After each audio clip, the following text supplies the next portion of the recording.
વાર્તા બુદ્ધ અને ચોરનું બદલાયેલું જીવન. એક રાતે બુદ્ધ જંગલમાંથી પસાર થઈ રહ્યા હતા. અચાનક એક ડરાવનારો ચોર તેમની સામે આવ્યો. ચોરના હાથમાં છરી હતી. તે ગુસ્સામાં બોલ્યો, "મારી પાસે ગુમાવવાનું કંઈ નથી. હું તને લૂંટવા આવ્યો છું." બુદ્ધ ડર્યા નહીં. તેઓ શાંતિથી ઊભા રહ્યા.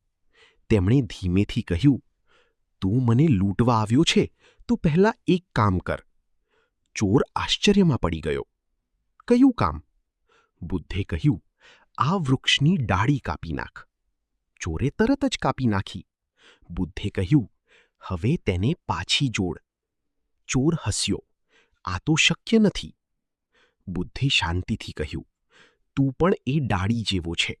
તું તોડી શકે છે પણ જોડવાનું કામ મુશ્કેલ છે." આ વાત ચોરના દિલમાં ઘૂસી ગઈ. તે પહેલીવાર વિચારમાં પડી ગયો. તે છરી નીચે મૂકી રડી પડ્યો. "હું આખી જિંદગી તોડવાનું જ કામ કરતો રહ્યો છું." બુદ્ધે તેને કહ્યું, "હવે તું બદલાઈ શકે છે. દરેક માણસ પાસે નવી શરૂઆત કરવાનો મોકો હોય છે." ચોર એ જ રાત્રે પોતાનું જીવન બદલવાનો નિર્ણય લીધો. શીખ: કોઈ પણ વ્યક્તિ ખરાબ નથી. સાચો શબ્દ અને સમજણ તેને બદલી શકે.